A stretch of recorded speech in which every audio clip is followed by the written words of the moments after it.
Okay, so we spoke yesterday about fairness, and fairness is the main rule with regards to polygamy, and I think that's the aspect that I really see, which is that you're fair with regards to how you handle things.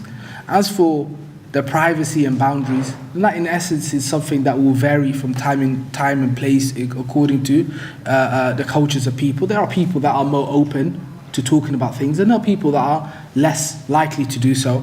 And so these sort of things do, they revolve around how you as an individual and as your family, how receptive they are to these sort of matters.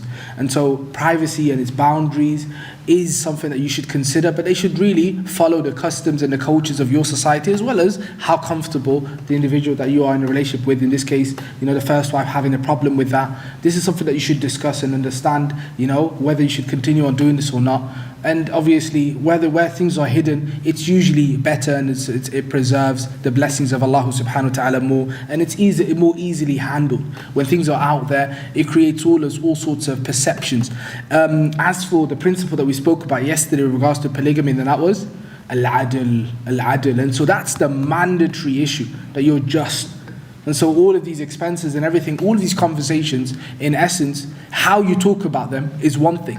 But are you being just? Or else, we spoke about the punishments that await the individual, that is not just Yawm al-Qiyamah. And so that's what you should really be concerned about, even though privacy and boundaries and fairness is something that you should give a concern to, and Allah subhanahu wa ta'ala knows best.